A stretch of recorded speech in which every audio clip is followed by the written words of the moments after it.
Good morning, YouTubers. Welcome to Morning Coffee with Mike. Let's get the kettle on here. It is a beautiful Friday morning. I hope everybody's having a great day. And guys, everything's off the mark right now, okay? Economies, stocks, housing, lumber prices, everything is off the mark. Yeah. Stay focused, guys. Eye on the prize. You need to stay positive. There's just too much negativity happening, too much negative thoughts in the peanut brain. Keep it simple, guys. Keep it simple. Don't turn on your neighbors. Just love one another. It's so much easier. Anyway, so I got a bunch of notes I took from a lot of stuff that's going on right now. Guys, please don't forget to check out the timeline video series. I put it back on the channel. If you scroll down a bit, you'll see yearbook timeline video series that is getting a lot of striking down. I'm getting videos, they're saying audio's been stolen, but it's royalty-free, 100% Ben sound, 100% audio. It's being, all the audio is being taken and said it's owned by PQM, it's called Punjabi Quality Music. They're actually going on every video I have with music and saying that they own the rights to it. So I have to fight with YouTube in basically saying, no, this is Ben sound, and I send them the link to the thing that it's 100% royalty free. So that's a huge problem. So I hope they don't take all my Mike in the Nights with my music and say, oh, this is our song too. I'm screwed. So I got to be careful with that, guys. I got to be careful with any music, even though it's my music, even though my friend made me the song. It's my friend singing on the song. I could be screwed. Somebody could go turn around and on a dime and say, we own that music, so there's nothing you can do about that. Okay, so check out the timeline series if you guys get a little bit of time. And there's one called Sydney 1955. That one's been taken down twice. Sydney, Australia, 1955. Check it out. It's on the timeline. And I got a message in from Max, my buddy who's building a cottage right now. He's telling me that he needs to add $9,000 to his pre-built on his cottage that he's building. He's been wanting to build a cottage now for like 5 years. He kind of regrets not building. He's got the land. He's got everything. A little bit of waterfront property. And he's going to have to add, the builder called him this morning and said he needs to add $9,000, and it's a small place, guys. It's like 2 bedrooms, 1 bath, and maybe a little overhang piece where people could sleep, climb up the ladder and sleep up top type of thing. Yeah, so he's screwed. So he says he's got to add $9,000 to his pre-built. So he should have got this done.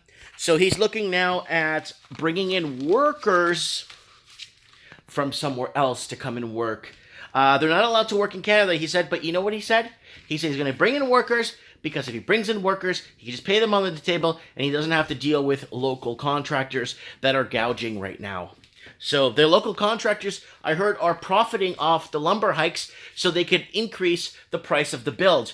Let alone, not that everything's so expensive. So people watching this in the U.S. are probably thinking, Mike, what are you talking about? You could build a house for $200K, like fully full, a 4-bedroom for like $200,000. 30 grand in lumber, 30 grand in lumber, and if it's poured concrete, it's about $100,000 in cement, and that's poured concrete and rebar. What the hell are you talking about, Mike? Well, no, in Canada, for some reason, people that are desperate for lumber, or even though all the lumber that's going to build a house in America is coming from Canada. But even though the lumber is coming from Canada to the U.S., it's still cheaper to buy the lumber in the U.S. than it is, and ship it up to Canada than it is to buy it in Canada, even though it's fabricated or there's a lot of wood cutting plants here. I live in a town where it is primarily wood cutting and lumber mills. It's a mill town, right? So we got a comment on one of the videos there from the Liar from the Shire. He comments all the time. He says, open borders equals closed economy. That is actually a good title for, I guess, a video one day. That's a really good one. So Max commented, says, hey, Mike, if you want to secure your kid's future. So we had a Mike in the trends in the housing market. Somebody asked, Mike, what are you going to do for your kids? How are you going to free your kids from this future bound slavery. Well, obviously, there's a massive uneasiness in the United States right now. It's not going to last forever. It's an election year, and it's gonna go away mid March, spring. Everything is just gonna slowly, once the election year comes to an end. What I'm gonna do is, my kids are old enough. If my kid wants to be a plumber, or if he wants to be an HVAC guy, he's just gonna go take a course in the States and then apply to stay there permanently. Same thing with my daughter. If she wants to be a nurse, a registered nurse, or something, she'll, when she's done high school, maybe take a year off, maybe here hang out at the shop with dad for a while, and go off to school. And that's the best thing. That's the best investment I could give my kids right now. Then this way, they'll have a choice of citizenship, because they'll have dual citizenship with me, because I'm Portuguese. So they have European, and then they'll have like a green card and keep their Canadian citizenship, but have a green card. Right? So you know what I'm saying? So kind of in a way that gives them options for the future if they have a choice or need to make a choice in the future. Because it's really tough right now. So sending my kids to the United States to get educated will be good. So this is what Mex says. If you want to invest in your children's future, you could buy a detached home in Calgary for $500,000. That's not gonna fly, guys. 500 grand. I could buy each one of my kids a home in the States, like literally in different states, for that much money. So that's what I'm trying to say, guys. You can't build a future on buying a home for 500 grand. You got no future, right? People are saying, "Well, Mike, you own your house." Yeah, but I left the city 5 years ago. I paid $260 for my house. Okay, my house has a massive backyard. I have endless amount of bedrooms. I have my office. I work out of my home. I have lots of space in my house. Okay, I have, like, watch my video I have up there from building a house, or left the city, never turning back type of thing. But I paid $260 for my house. That's a big difference. That's a huge difference in comparison to what, you know what I'm saying, right, guys? And of course, the price of lumber is becoming a major deal, right? So people are saying, Mike, well, don't you see what's happening in America with this and differences and this and that? Oh, it's an election year. Get over it. They're always going to do this during an election year. Get over it. There's more important things on hand right now to look forward to. Like, permanent changes might be coming. Permanent. Things might not be reversed. Look what's happening in Melbourne, Australia. We spoke to Steve Thomas, who's basically in an open-air prison in the state of Victoria. No one's paying attention. You know, people need to look at what's happening everywhere else. You know what I'm saying? Now, the price of lumber. You think, you know, in Canada, I don't know if you guys noticed this, but in Canada, when the price of something goes up, it never goes back down, except gasoline goes down once in a while, and people get happy so they don't riot on the streets. But if the price of lumber goes up, the price of a build goes up, the price of a build won't go back down. That's the problem we're in right now. So before you know it, I could put my hand to God right now and say, I'm thinking that by 2025, it's going to cost $1 million to build a home in Canada now. Like a detached home, 4-bedroom, 3-bath, it's going to cost $1 million to build. And I think what's happening now is, because there's so many Canadians, since 1974 till now, there's about 35 million Canadians living in the United States since 1974 that have moved from Canada to the United States. Because they just the free healthcare thing is only good for so long until you're like, you know, it's cheaper if I pay insurance. You know, maybe it might be cheaper if I move to a rural state or something, you know. Maybe, you know, and, you know, healthcare isn't as bad as they make it out to be. I went to the hospital a couple of times when I was living in Miami. It wasn't a problem. I went in, I got seen, blah, blah, blah, blah, blah. I'm like, where do I pay the bill? Like, that's okay. I'm like, what? Oh, this is like a public hospital. Or whatever. It's open, like our walking clinics in Canada there. They have those in the States. You just don't, I'm like, I could pay you guys. No, just pay for the prescription. That's like, oh, okay. What the hell's going on here? You know what I'm saying? So there's a lot of things that are happening, guys. There's a lot of unknowns, right? So with the amount of people moving to stateside, I think getting my kids educated there, or even maybe having my kids go back to Europe for their university or something, or not university, not academic, but more of a trade. Right? That's what I could give my kids to free them. I'm giving them an extra language. I speak to my kids in Portuguese all the time, and there's about 8, 9 countries that speak Portuguese. And if my son wants to be an engineer, he could move to Angola or Mozambique. He can move to Portuguese Africa.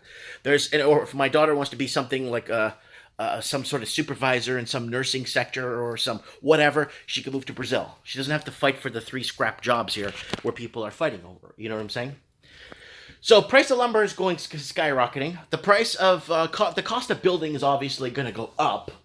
But in Canada, we're already, and in Australia and New Zealand, we're already slaves to real estate. We're already a slave to the real estate trade. Our paying off the real estate is going to put you into slavery mode, right? Where you got to work your 30, 40 years just to pay down that house. And you don't ever pay it down, because when your 5-year contract is up and you paid, I don't know, like $20,000 towards the principal, they're going to rewrite that. You're going to have document fees, appraisal fees, all Mickey Mouse fees when they rewrite that mortgage. And that's going to put you back up exactly where you started. And then, if that doesn't get you, the property tax will. And if that don't get you, then, there's a lot of things. And I'm not trying to be negative about things, but people shouldn't be slaves to homes.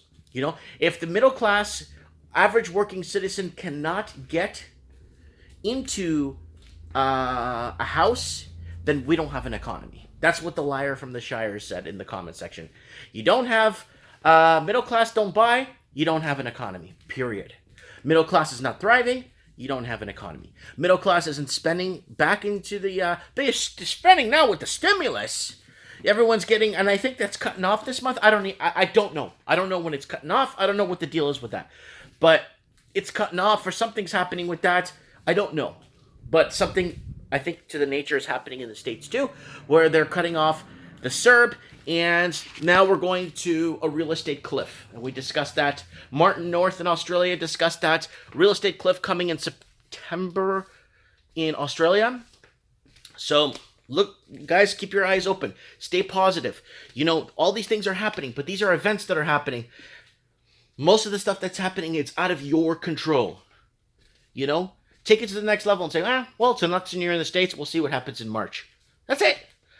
I get so many messages with people getting, messages of people getting beat up, people getting this, all this stuff happening, and shootings and this and that. Guys, it's out of your control.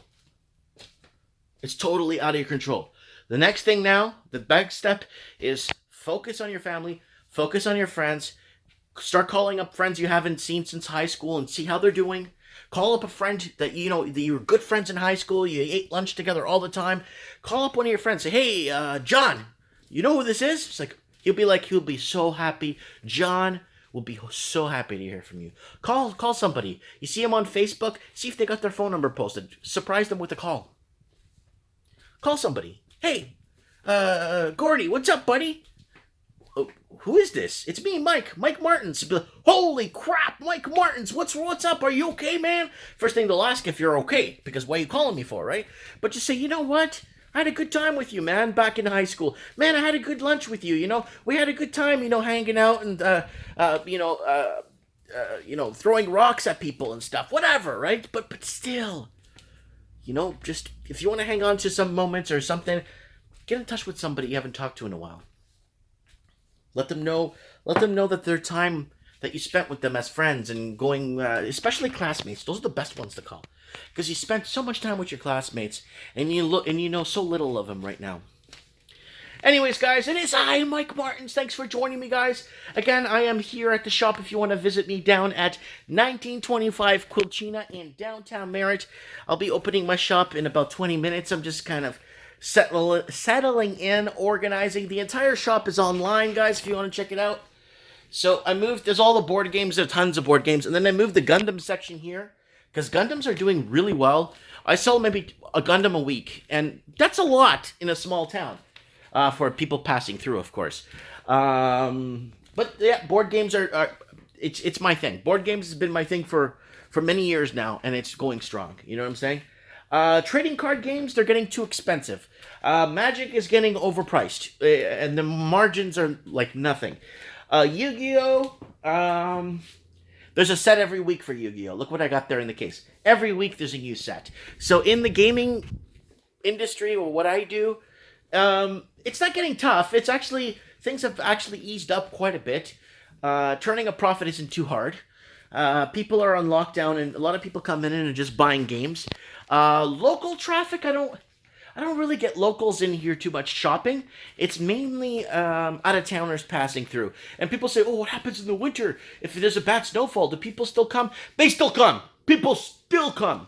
And make their way here, regardless of the fact. I might start shipping next year, guys. But then I'm going to have to hire some. I'm going to have to get my wife to help me then. Like, more of a full-time position to help me here. But she's still raising kids. So, when we start shipping, I think things are going to get really hard. I don't mind the extra work. It's just, do I have the time, right? Let me know what you guys think. Morning coffee with Mike. I got the kettle on right now. Hope you guys are enjoying your coffee or tea. Or company with me. And let me know what you guys think in the comments below. Lots happening. Keep it here. Keep it with the family. Keep it local. Keep it simple. Don't go nuts.